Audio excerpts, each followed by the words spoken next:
Esta mañana estamos cumpliendo con todas las normas, pero no por eso dejaremos de levantar nuestra voz y dejaremos de hablar la palabra de Dios siempre. Y trataremos en todo tiempo. En la mañana hablábamos acerca de Esteban, de la muerte de Esteban, cómo esta muerte de los llamados mártires hace 2000 años provocó que ahí iniciara el esparcimiento del evangelio a todo el mundo. Como la persecución de la iglesia, algo que aparentemente era malo en ese instante, Dios lo utilizó para bien. Dios lo utilizó para que todos los que salieron de los lugares en donde estaban se convirtieron en misioneros, no en pastores preparados, evangelistas, sino en misioneros que iban y llevaban la palabra de Dios. Llevaban, por sobre todas las cosas, su experiencia con Dios. Y esto, el compartir su experiencia con Dios, fue lo que hizo que la iglesia creciera, que la iglesia en aquel momento se dispersara. Aparentemente la persecución era mala. Aparentemente la persecución estaba matando personas. Pablo mismo, lo veíamos en la mañana, estuvo presente en el asesinato de Esteban. Y él se redarguyó, él verdaderamente se dolió en muchas ocasiones, como lo vimos en la mañana. En esta ocasión estamos hablando acerca de la obediencia. Y me gustaría que me recordaran, sin ver sus notas, por supuesto, que me recordaran qué es la obediencia. Algunas pueden participar a través de las redes enviándonos su comentario, y también podríamos darnos cuenta a través del estudio de qué es la obediencia en nuestro libro. Veíamos el libro azul acerca de los rasgos de carácter y las hojas que les he entregado durante estos últimos 4 miércoles. Hemos estudiado acerca de la obediencia. Entonces me gustaría saber si ha quedado claro qué es la obediencia, porque en muchas ocasiones somos mamás, somos papás los que tratamos de enseñar a nuestros hijos e instruirlos con la palabra de Dios.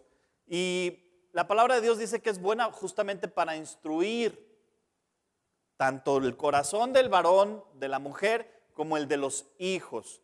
Y entonces cuando nosotros llamamos a nuestros hijos o a alguien que nos han dejado para que cuidemos un sobrino y le decimos, sé obediente, no desobedezcas. ¿Qué le estamos diciendo? Porque son palabras cotidianas que utilizamos cada día en la educación de nuestros hijos, pero que en muchas ocasiones no nos hemos detenido para reflexionar si le hemos dicho a nuestros hijos qué es la obediencia, qué es ser obediente. Obediente a las instrucciones de la autoridad, obediente a las normas de un lugar, por ejemplo. Tenemos que ser obedientes en todo tiempo. ¿Cuándo se vale desobedecer? ¿Cuándo o qué consecuencias tenemos cuando desobedecemos? Y entonces vamos a hablar justamente acerca de estas cosas.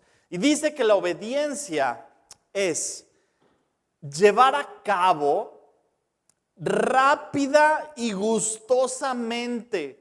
Yo recuerdo que le di la definición a mis hijas de qué era la obediencia, pero se la di tarde, porque el día que yo le di una orden, se fue, está bien, ahorita lo voy a hacer. se fue renegando y diciendo ahorita. ¿Y sabes cuánto tardó ese ahorita? Ese ahorita pudo haber tardado más de 3 horas, que era recoge tu cuarto. Sí, ahorita. Y se fue renegando. A pesar de que después de 3 horas, efectivamente, el cuarto estaba recogido, fue desobediente y tuvo una consecuencia con disciplina. Dios nos pide que seamos obedientes. Dios nos pide en todo tiempo que desarrollemos esta cualidad de carácter, la obediencia. De todas las cualidades de carácter, a excepción del amor, para mí es la primera y quizás la más importante. Pastor, ¿por qué crees que es la primera y la más importante? Desde mi punto de vista, lo que Dios ha castigado con más severidad ha sido la desobediencia. Y la ha castigado a tal grado que ha llevado a la muerte a quienes han desobedecido. En Génesis, cuando Dios le da una orden a Adán, Eva lo desobedece. Y no solo Eva, fue Adán también quien desobedeció. Y tuvo consecuencias que hoy en día seguimos pagando. Cristo para eso vino, para pagar el pecado de todos los que en Él crean. Sin embargo, hay muchos que se están perdiendo por haber desobedecido. De tal manera que es importante no irnos a la parte tan religiosa con nuestros hijos o con los que reciben instrucción de nosotros, porque muchas veces a través de las redes sociales o en persona hay personas que se acercan a ti para pedir tu instrucción, para invitarte, darte el honor de que tú seas su mentora. Dice la palabra de Dios que las más grandes enseñen a las jóvenes.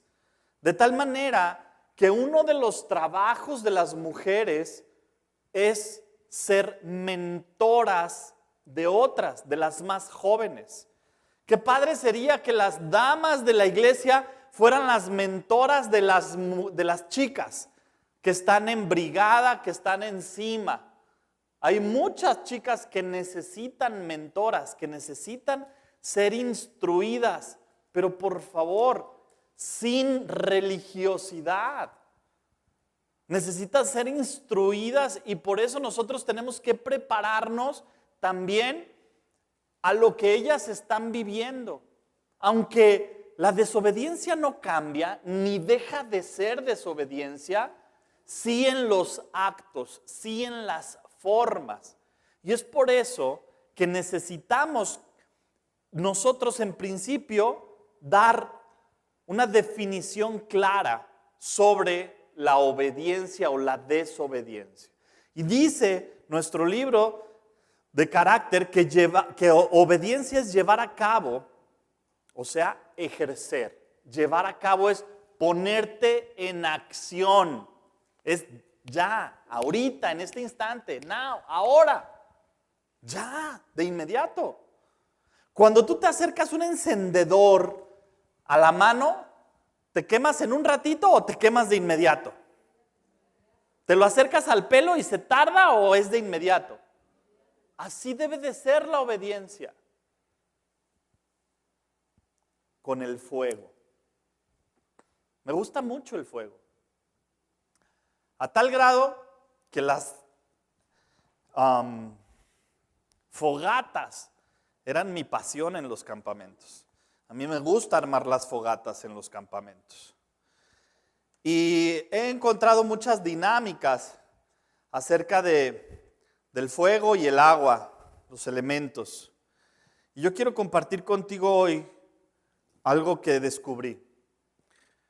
Yo descubrí, la palabra de Dios menciona las vasijas y que nosotros debemos ser esas vasijas, que Dios es quien llena nuestras vidas, que el Espíritu Santo es el que habita en nosotros. Y yo hago una comparación con un vaso de plástico simulando que es mi vida. Hago una simulación del fuego con las tentaciones y el pecado. Y entonces cuando yo acerco las tentaciones y el pecado a mi vida, se empieza a calentar. Pero si me acerco, no necesito meterlo. Con que me acerque demasiado, mira lo que pasa.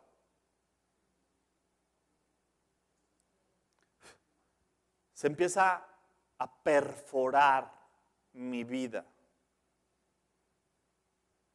Las tentaciones alrededor de nosotros pueden hacer que nuestra vida se perfore. Pero ¿qué pasaría si nuestra vida está llena del Espíritu Santo? ¿Qué pasa con esas tentaciones que pasan a nuestro alrededor? Van a impedir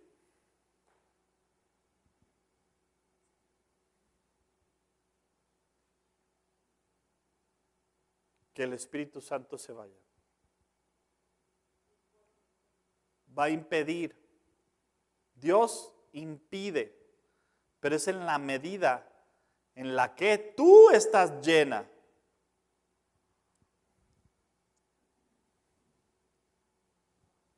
No le pasó nada. Y esto es algo físico.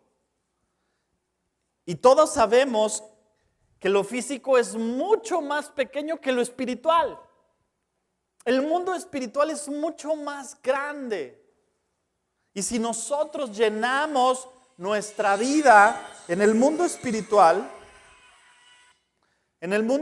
llenamos nuestra vida de Dios, eso es lo que va a provocar. Hay una barrera.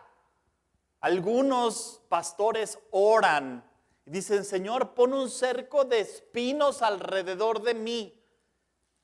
Guárdame del mal. Y es en la medida en la que tú estás lleno del Espíritu Santo. Y esto es lo que pasa. Podremos ser más obedientes en la medida en la que nosotros nos pongamos en acción, teniendo el Espíritu Santo en nuestra vida. Dice que llevar a cabo rápida y gustosamente. Gustosamente, vimos ya contentamiento. Vimos el rasgo. Este es otro rasgo de carácter. El contentamiento. ¿Alguien me puede dar la definición de contentamiento? Carmen, ¿me la das, por favor? Sí, del libro. O si te la sabes de memoria. ¿Fuiste de las que ganó 500 pesos por cada definición que se aprendía?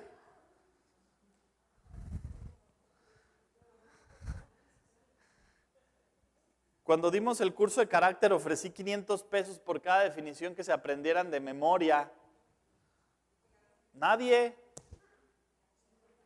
Son 49, se hubieran ganado casi 24,500 pesos, pero no se la aprendieron. Bueno, muy bien. Vamos a hablar acerca de la obediencia. Dice que es reconocer.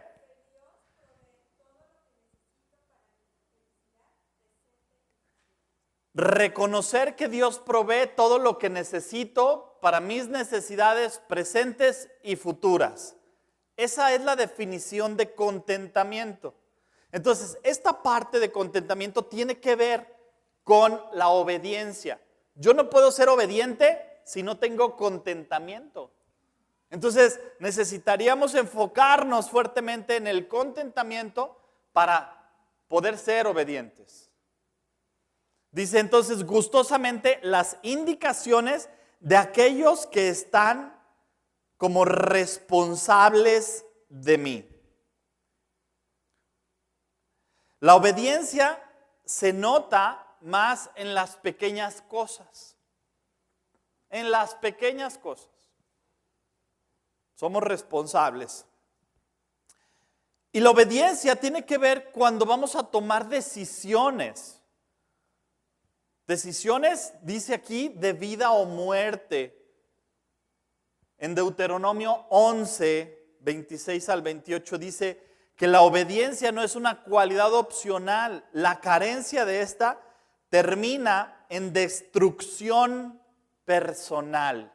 Y lo podemos ver en muchas cosas. Lo hemos visto en Proverbios, lo hemos visto en Salmos, lo hemos visto en Deuteronomio, lo hemos visto en Génesis. La consecuencia de la desobediencia llega a la destrucción personal, o sea, a la muerte. Dice Deuteronomio, está en su pantalla, he aquí, yo pongo hoy delante de vosotros la bendición y la maldición. La bendición, si oyeres los mandamientos de Jehová vuestro Dios, que yo os prescribo hoy, y la maldición, si no oyeres los mandamientos de Jehová vuestro Dios, y os apartéis del camino que os ordeno hoy, para ir en pos de dioses ajenos que no habéis concebido. Miren, esta parte que dice oyereis es poner en acción. Oyereis es como obedecer. ¿Sí? De tal manera que por eso es que la palabra de Dios dice que la fe viene por el oír. Esto es, no nada más ser oidores, sino hacedores de la palabra de Dios. Y aquí en Deuteronomio se nos está poniendo claro cuáles son las consecuencias y qué es el mandato de Dios. Vamos a hacer algunas preguntas. Hoy es un tiempo más de trabajar interiormente y a nivel personal. Gracias. Trabajar interiormente y a nivel personal Gracias. Entonces, gracias ya.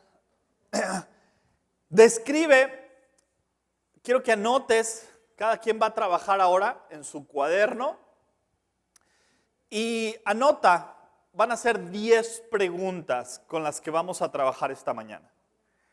Y la número 1 dice, describe ¿cómo te sientes después de haber desobedecido? Y por favor, en este ejercicio me gustaría que sean como ustedes son y que no respondan como respondemos los varones. ¿Cómo te fue en el trabajo? No quiero que vayan a responder. ¿Cómo te sientes después de haber desobedecido? Mal. ¿No? No. Quiero que abundes en tus emociones, en tus sentimientos. ¿Cómo te sientes? Aquí es, describe cómo te sientes después de haber desobedecido. Muy bien. Vamos a ir ahora, les voy a pedir por favor que abran su Biblia y vamos a preguntarle a un hombre que era conforme al corazón de Dios, ¿cómo se sentía él después de haber desobedecido? Vamos a ir al Salmo 51 y lo vamos a leer 2 veces. Lo vas a leer la primera vez como una lectura de reconocimiento y lo vas a leer una segunda vez como una lectura de reflexión. Lo vamos a hacer cada quien en nuestra mesa, en voz, en silencio más bien, para poder hacerlo de estas 2 maneras. La primera vez, una lectura de reconocimiento y la segunda vez, una lectura de reflexión. Adelante, por favor. Salmo 51, todo el Salmo. Vivimos al borde de un abismo. ¿Listas? Estamos a punto de caer. Muy bien. Fíjense, esto es en 19 versículos. Esto es como se sentía un hombre igual a nosotros. 2 piernas, 2 brazos, una cabeza. Emociones, creado por Dios, salvado por Dios. Igual a nosotros. Sin embargo, él cómo describe cómo se siente cuando ha desobedecido. Y vamos a quitarle la palabra pecado, pero es cuando ha pecado. Pecar es no obedecer a Dios.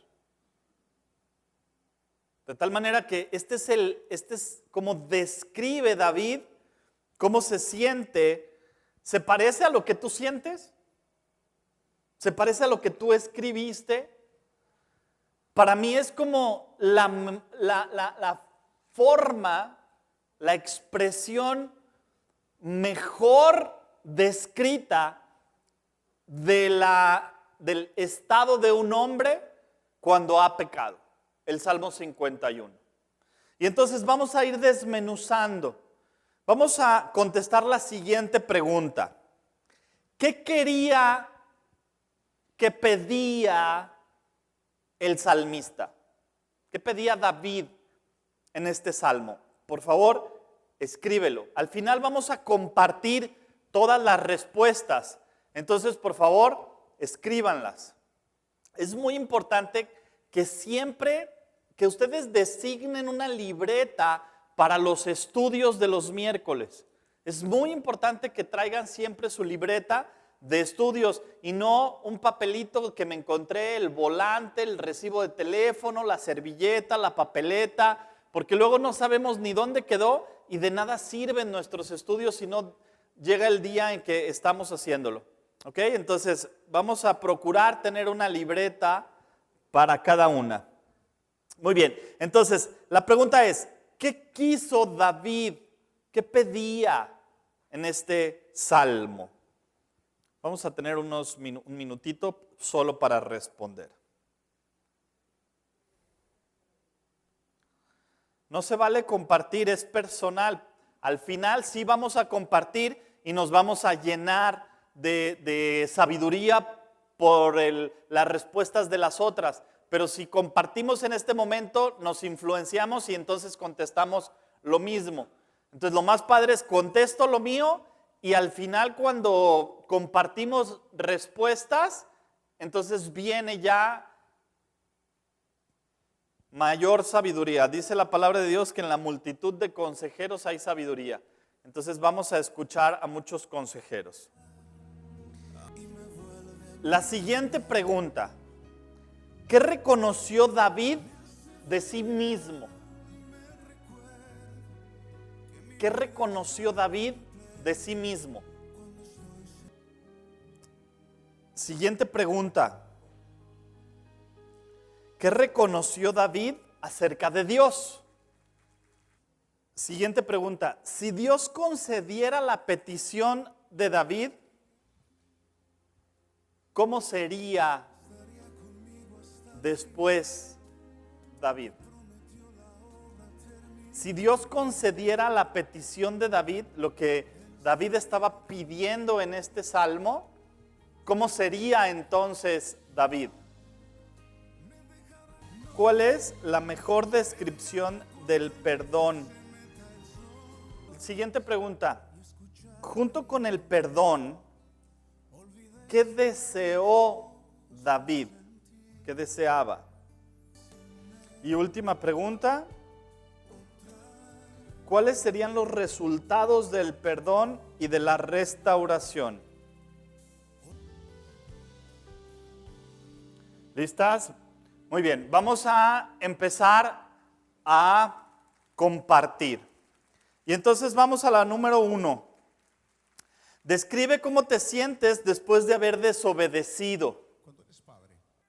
Muy bien, muy bien. Si hay un gran dolor, redarguye el Espíritu Santo en nuestra vida. Nos instruye, ¿no? Muy bien.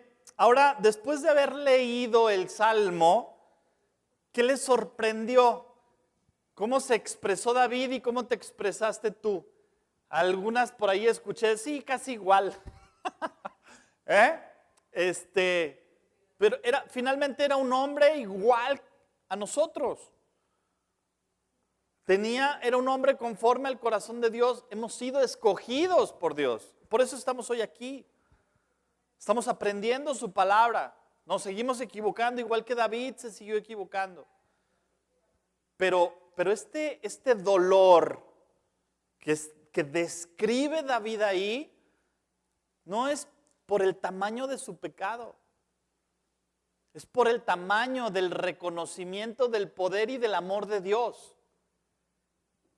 Porque tal vez hay pecados mucho peores que los que cometió David y que nosotros pudimos haber cometido alguna vez. Pero no es por el tamaño del pecado. Es por la intimidad con Dios que tenía David, por lo que se expresó de esa manera. Entonces, por eso yo les decía, no vayan a poner nada más mal. Porque esto describe tu intimidad con Dios. Si tú no te sientes digna, por ejemplo, como lo describió Ángeles, es algo muy fuerte. Me habla de la intimidad con Dios que tiene ella. Entonces, tus respuestas tienen que ver con la intimidad con Dios que tú tienes. Es que no me dio mucho tiempo, pastor. Pero deme un mes y va a ver, yo se lo escribo más bonito que David. No se trata de escribir más bonito. Se trata solamente de que reflexionemos cómo está nuestra intimidad con Dios. O ya me estoy medio acostumbrando a decir mentiras. O ya me estoy medio acostumbrando a hacer cosas que no le agradan a Dios. Hablamos de 49 rasgos de carácter que existen en el libro que estamos estudiando. Y si quisiéramos ser conforme al corazón de Dios y crecer a la medida del varón perfecto que es Cristo, nos gustaría llegar a tener esas 49 cualidades que tuvo Jesús. Y esas 49 cualidades empiezan con el ahorro, por ejemplo, ¿no? Y la definición de ahorro es no gastar ni hacer gastar a otros de forma innecesaria, no acumular. Es no gastar ni hacer gastar a otros de manera innecesaria. Y luego responsabilidad, atención, puntualidad. Tantos rasgos de carácter que necesitamos, que nos urge tener.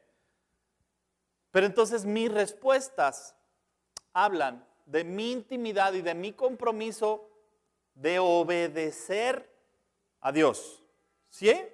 Vamos a analizar cómo responde David a estas preguntas. Y dice la siguiente pregunta: ¿qué quiso el salmista? ¿Alguien que quisiera responder? ¿Sí? Ok. ¿Qué quería el salmista? Les voy a dar la respuesta. La respuesta de lo que quería el salmista son los versículos 1 y 2. Ten piedad.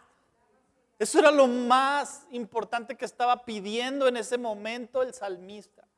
¿Y qué es lo que nosotros le pedimos a Dios? Señor, por favor, limpia mi maldad, la impiedad, la maldad. ¿Por qué? Porque la misma palabra de Dios dice que nuestro corazón tiene una palabra muy fuerte: perverso y engañoso. Entonces aquí el salmista, como nosotros, está pidiendo: Señor, ten piedad de mí. ¿Por qué? Porque no quiero pagar la consecuencia de la desobediencia.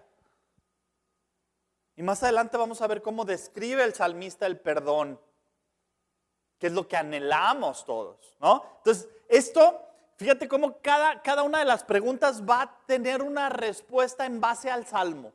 No en una respuesta así como que lo que se me ocurrió.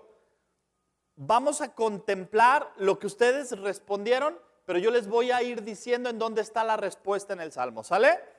La siguiente pregunta dice: ¿qué reconoció el autor de sí mismo? ¿Qué reconoce David? ¿Alguien que quiera? Ok. Ahí va la respuesta. Los versículos del 3 al 5. No nada más el 3. ¿Ok? Esta es la respuesta. ¿Qué es lo que reconoce David ahí contra ti? Primero, híjole, reconoce que pecó contra Dios. ¿Ibas a decir algo? Casi no te escuchamos. Que había pecado solamente contra Dios. O sea, reconocer que es al único al que le puede faltar con su actitud, que es el primero, el más importante. Y reconoce entonces esta falta y dice, contra ti, Señor, contra ti solo pequé. Las invito a que cuando nos equivoquemos, cuando desobedezcamos, acudamos al Salmo 51.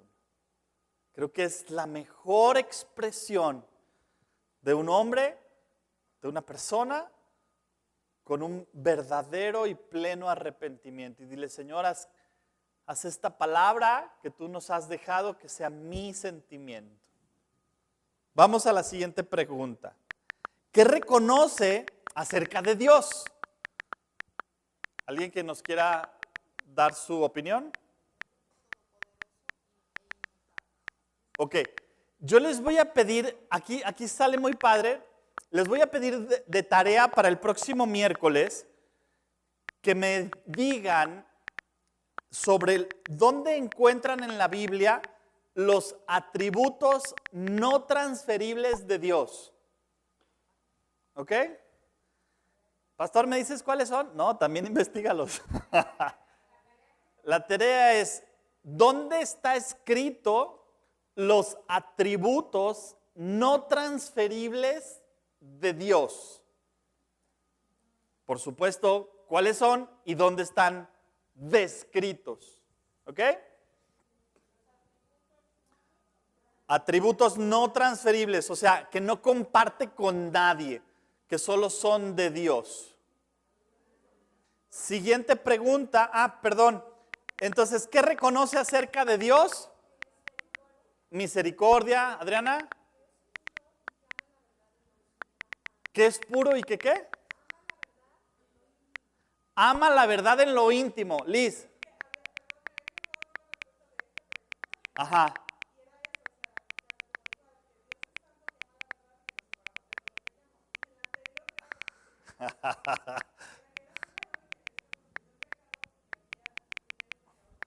Ok, entonces ahí les he estado diciendo, enriquezcan su respuesta con el versículo.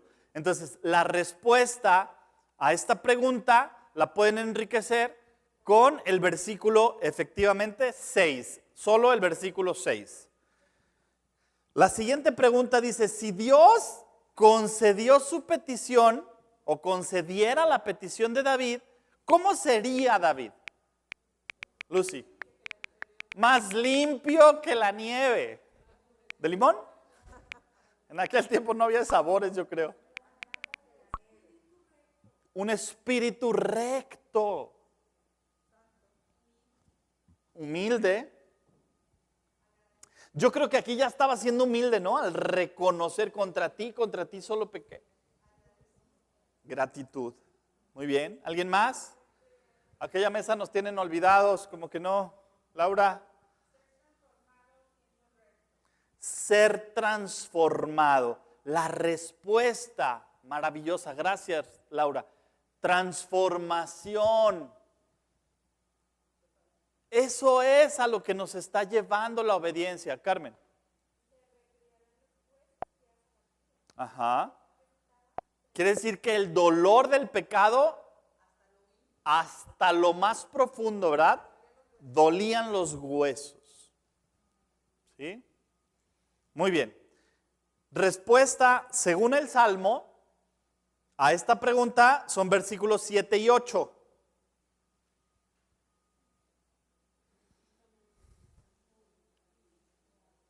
Sería purificado. ¿No? Muy bien, siguiente pregunta. ¿Cuáles son las descripciones del perdón según el Salmo, Paya? ¿Alguien que quiera participar? Sí, Vicky.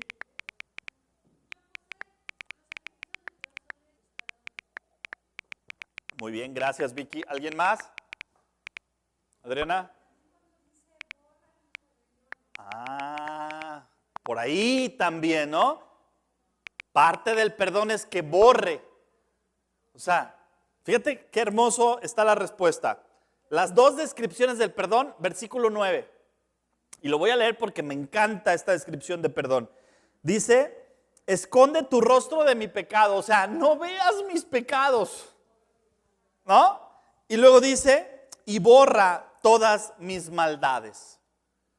Esa es la mejor definición. Si alguien llega a pedirte perdón, te va a decir, por favor, no veas lo que te hice mal y no te acuerdes de lo que te hice. Eso es lo que está diciendo. Cuando tú llegas con una persona y le dices, por favor, no veas cuando te hice mal, cuando te estafé, cuando mentí, ¿no? Y olvídate de lo que hice. Olvídate. Esa sería la mejor. Cuando el esposo llega todo triste, así arrepentido porque llega tarde, porque no cumplió con algo, ¿qué nos pediría? No te acuerdes de la noche. No te acuerdes de que te hablé mal, feo. ¿No?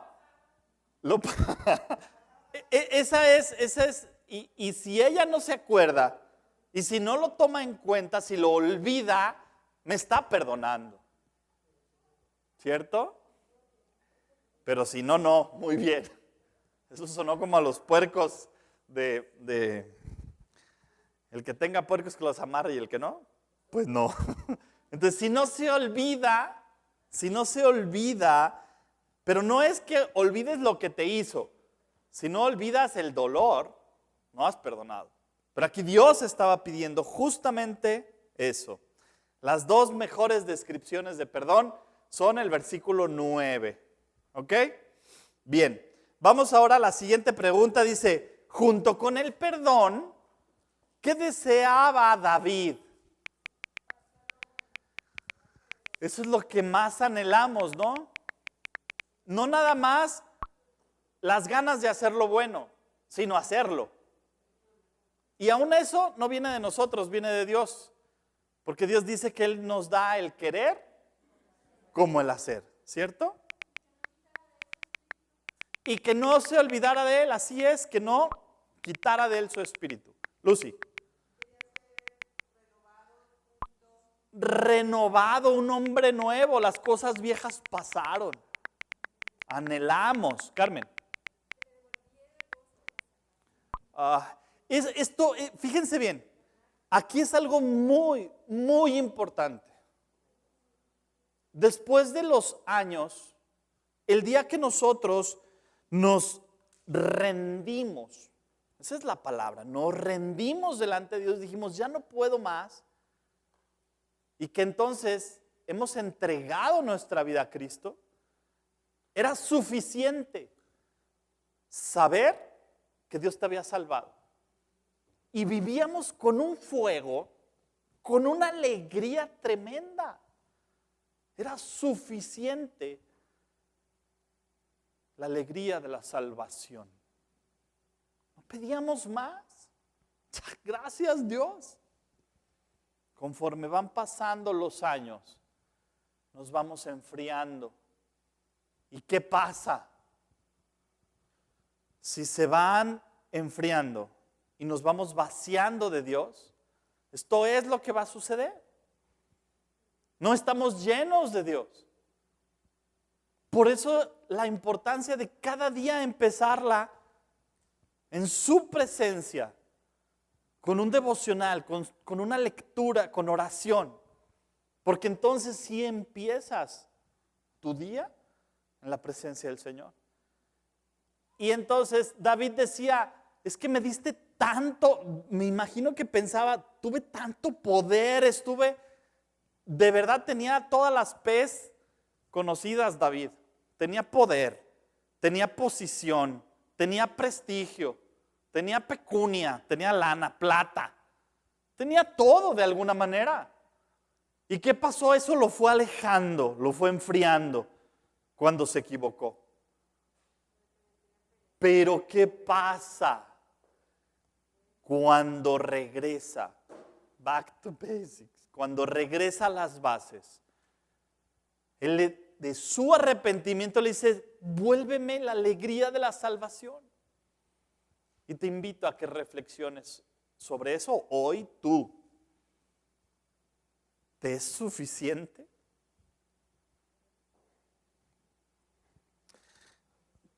Según el Salmo, la respuesta está en los versículos 10 al 12. Ahí puedes enriquecer tu respuesta poniendo versículos 10 al 12. La siguiente pregunta, la última, decía, ¿cuáles serían los resultados del perdón y la restauración?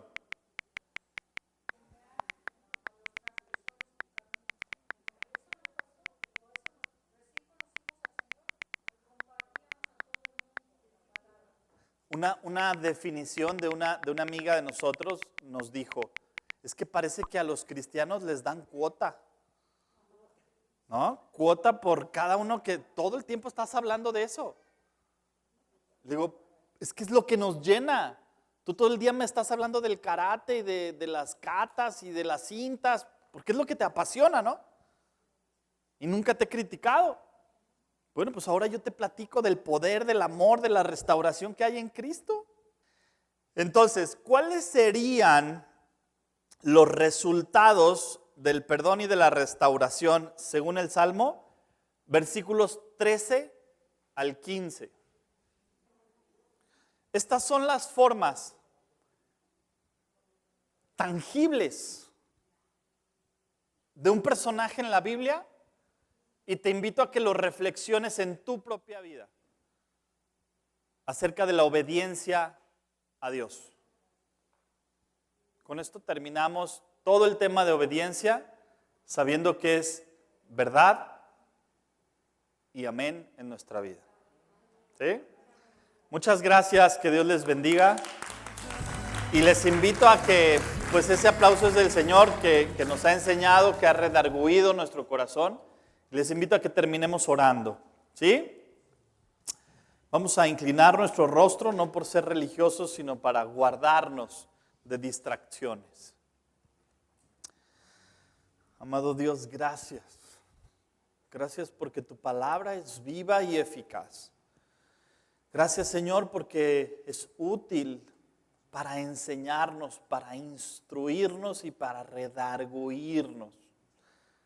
Gracias, Dios, porque hemos podido desmenuzar este salmo en donde David, tu hijo, nos ha mostrado lo que él pasó, su experiencia contigo. Señor, permítenos, así como David compartió su experiencia de dolor, compartir nuestra experiencia de amor y de restauración que tú has tenido con nosotros, y compartirla con todos aquellos que nos crucemos en el día. Te lo pedimos, Padre, en el nombre de tu Hijo amado Jesucristo, nuestro Señor y nuestro Salvador. Amén y amén.